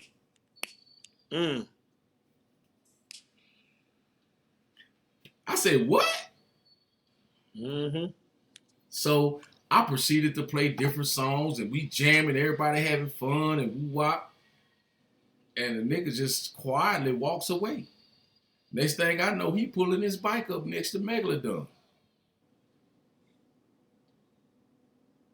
Everybody looking like, what the fuck he doing? Like, what the fuck is he doing? Because the man told me, you know what I'm saying? Cool dude, man. So I don't want to, me and him straight, right? But we just talking about the situation and how everybody around the situation was thinking. Like, this dude walks up, admiring the bike, admiring the sound, and say, if you had two more tweets, because I'm going to tell you right now, bro, it ain't nobody else in this parking lot that can deal with me, and I got 2 6.5s and 4 6x9s in the bag. I said, you know Backdraft? You better tell that nigga. So me and the dude talking and shit, so I let him hear a couple of other jams and shit that really focused on the mids and highs and shit, right? So cool, no fire. So we playing, we jamming, bro. Everybody singing, everybody having fun, and then all of a sudden, this nigga pull up. And bro, when I tell you the whole atmosphere changed, bro. And if I'm lying, ask Jay, ask Big Rock. The nigga pulled up with his 6 speakers, his 2 6.5s, and his 4 6x9s, playing some music. And I did not pick on that man. I went and turned my bike off. I didn't even give him no smoke. He didn't have no problems, you know what I'm saying? I allowed that man to play his music till he left. But I'm going to tell you, his feelings was really hurt because after I turned my bike off, everybody walked away. See, the moral of the story is, bring your own goddamn friends. Hey, I'm going to tell you, okay, since we talking about the sound, I was up at Rare Breed Shreveport's anniversary, and I entered the sound competition. Shouts out to Tony Snow and them, Rare Breed San Diego, they're my boys. This dude from Rare Breed San Diego, he entered the competition. He had some humps. He had them 8s on there. I had 6x9, so he got me with the lows. I feel like I got him with the clarity. It went on so strong to where the judges really couldn't make a determination. So they told us to play the same song. Now, the crazy part is I got both videos. I got video of my bike playing the song, and I got a video of his bike playing the song. He won, and I came in second, but I was repping for the D. You know what I'm saying? But I guarantee you, that dude you talking about. Now I tell you what, you answer my question. That guy that pulled up next to you, would I have beat him? Killed it. Well, he shouldn't even been fucking with Megalodon then. Say, If I would have man, killed him, he shouldn't even been fucking with Megalodon. I got on Black's ass. I say, Black, if you ever let another little motherfucking motorcycle roll up on me, bro, and you don't take care of that little motherfucker, it's gonna be me and you. Yeah, hey, because Black could have took care of him. Black was supposed to take care of him. But Black turned his back on after the dude left. I'm like, it's too late, nigga. You fight by yourself. You shadow boxing. Say, man, listen. I've had guys here. Rashad could have took care of him. Oh, now Rashad would have killed him. Yeah. Rashad So would have killed him. we could have handled that, man. But in essence, man. But the thing about it, man, what we want to do around here from now on, man, is just keep it fun, man. That's my motto from here on out, man. Keep it fun. Whether it's shit talking, whether it's gyrating, whether it's jaw jacking, keep it fucking fun. If we keep it fun, we gonna be all right. We got to keep it fun, man. Yeah, but what with Brad say? Talking about he said, I told that dude it's not about your speakers. A wise man told him it's the playlist. Everybody was laughing. Because that's my motto. It's always the playlist, bro. If your playlist is shit, bro, you ain't doing nothing. I don't give a fuck. And you right. And niggas be tripping on me talking about, well, they don't be tripping on me. They be like, Backdraft, you Shazam that shit? Hell yeah, I'm Shazamming that shit because I'm gonna play it. And hey, Deesky, since you got your computer open, after this show, you know what I need you to send me, bro. Stop it ain't gonna work. It ain't gonna work, bro. It ain't gonna work. That's bullshit, man. Yeah. Hey, I got another one though. It's gonna bust that ass though, boy. You got one that's gonna bust. I got one. It's gonna. But what I'm saying is, man, it's just all this shit should be fun. All this shit should be fun. Sometimes we take shit too far, and everybody got to own their part in the distraction. You know, I'll say that all day long. Everybody got to own their part in the distraction. If we own our part in the distraction, everything will be all right. Long as we keep it fun, man. Because when the fun stops, that's when it's all over, man. You know what I'm saying? Those are facts, and people don't really take that into consideration. That how fast things can turn because somebody got it wrong. You know what I'm saying? Somebody had a misunderstanding. I'm sorry. Somebody had a misunderstanding. You know, because you never want to get it wrong. You never want to get it wrong. And you know, you're right about that with the misunderstandings. Everybody have a misunderstanding, but as men, you know, the part of misunderstanding is owning your part in the misunderstanding. I think that a lot of people fail in that area. I'm not perfect. I've had to own my part several times, and I do it. And that's part of the respect. That's part of being a man. It's part of growth and maturity. Hey, man, I was wrong. Shit got heated. Whatever the situation may be. It may be music, racing, whatever it may be. You know, shit was wrong, got heated, man. This is my part. I own my part. I'm holding myself accountable. I apologize for my part. Let's keep this motherfucking shit fun. Let's keep it pushing. You know what I'm saying? Yes, and that's really what it's all about. You know what I'm saying?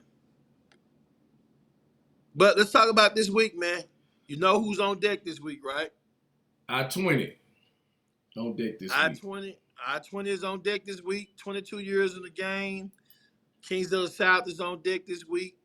What? Yeah, it's King of the South week too, man. I had that situation last year too, man. However, I gotta make a run to another. How that work? Well, I'm gonna tell you how it worked for me. I can only speak for me. I went to Kings of the South. I had fun with my boys. Shouts out to my boy Will Black. Shouts out to Tycoon and Sharp Eye and all those guys, man. We had a good time. And then I left and I went to I-20. And I showed some love to I-20. I'm trying to figure out how I'm gonna do it because I'm on a campaign this year. Trying to figure out how I'm gonna do it this year because there's another event going on in another city that I'm debating on making. That's Undisputed Shreveport. They're my boys. Shouts out to Trouble. Oh, they He bike. can't I thought always. this. So their bike night was canceled, but they didn't cancel the party because I seen No, something. no, no, they didn't. I don't think they canceled the party, man. It's this weekend, and I think I'm gonna do a turn and burn, man. I think I'm debating, man. I'm gonna be doing a lot of turn and burns, man. To show our face, show our patch, and and do what I'm supposed to do in my capacity. And cause my man Trouble, he did the same thing. Came on down to fuck with me. Then I'm gonna come on back down here and fuck with Kansas South and I-20, man. Shouts out to them guys. It's their annual. And we're just gonna have some fun. It's a lot to do on the set, man. Hey, let me ask you, man. Mm, We got Two Wheel Tuesday, August 22nd, man. You gonna bring the Disky Burgers out or what, man? I'm pulling up. You gonna pull up? That's what I'm talking about. Y'all come on out. But hey, man, I heard now. I had a Masonic meeting last night, man. That's why I couldn't make Two Wheel Tuesday. But I heard touchdowns was lit up, man. I What? heard it was. Did you hear what I just said? No, I did not. I'm sorry. I apologize. Somebody got your attention over there, some white folk. Man, white folks. White folks got. You want to go beat them up? We can go No. beat them up right now. I'm just Oh, saying. good. They just took my attention real quick. I'm sorry, but I apologize. Yeah. Go ahead. See Say that one more time about 2 and 2. God damn. I Uh, said I wanted to make Two Wheel Tuesday, man, but I had a Masonic meeting, so I couldn't make it. But I heard touchdowns are pretty lit, man. Man, say, bro. They don't be ready for that crowd. Nah, man. But we gonna be ready, man, on our day, man. We gonna we gonna take oh yeah, man. Shouts out to my daughter Trinity, man. Her games, her volleyball games on Tuesdays. I had an opportunity to go to a volleyball game yesterday before my meeting, man, and woo, my baby, man. I'm so proud of her. I'm so proud of her, man. See, she didn't know how to. They want to make her the setter. If you know anything about volleyball, they made her the setter, and she was like, "Dad, I don't want to be the setter. I want to hit the ball." I said, "But let me tell you something, baby. Without a quarterback, the receiver can't catch the ball. So you be the best you can be in whatever capacity they need you in." And she did a great job, man. She plays for the Carter Cowboys, and she's also going to Booker T. Washington. So that's gonna be every Tuesday and every Friday. So she doing her thing, man. And but I don't want people to think that I'm just glad that you give us an outlet. Two Tuesday is a staple. And I'm always say that because it is, man. And if we can support it 100%, let's support it, man. And so it don't matter where we're going, don't matter what club, don't matter who's hosting it. If you got the time, go on out and hang out, man. And I'm getting the time, but we're gonna do what we do, man. When is Two Wheel Tuesday over with? September something. It's somewhere in September. Either the first or second week of September. Yeah, so we gonna do our thing, man. We're just gonna have some fun, but we want to just everybody come on up. You know me, I'm gonna be right behind that lemonade stand on August 22nd. Everybody that ride up, free lemonade, free Disky burgers, and we're gonna do what we do, man. And thank you for even hosting it at your spot and just taking the time to cook and do all this kind of stuff. We really appreciate you, man. I know you hear that often, but we really appreciate all the things you do. They don't fuck with you. Wow. Well, I'm gonna tell you from one man to another, is greatly appreciated, but it might not. But one thing, I don't know, man. I just think that it would be so much better if haters would make themselves known, right? Mm-hmm. But we know that ain't gonna happen though. So Yeah. Wishful thinking. You can shit in one hand and wish another to see what fills up first. Now J Hub just asked, where's Kings of the South having their event? It's at the Marriott on 35, Jay. I think that's what it is. The Marriott on 35. I ain't, I know it's happening. So, what I'm saying? I-20, shouts out to my people in I-20, man. I will be making I-20. I'm going to make my rounds, and we're going to do our thing, man. It's the only thing I can say about that. Already. Well, people, man, with that being said, man, y'all have a wonderful night, man. Have a good weekend. Get out and support who you're going to support. Have fun, man. Enjoy your family. You know what I'm saying? Don't go picking on white people. And don't make the price of these chairs go up. We need them. Please don't. Parties. And don't we really do. Don't use them as weapons. You know what I'm saying? Wrestling, I think wrestling is going to have fun with this also, considering that they already use those chairs and it's exactly what it sounds like, hitting off them white people. So I guess they do have a specific sound when it comes to their skin and chairs, because it sounded just like wrestling. Just like Y'all have a good night. We'll holler. peace. We out.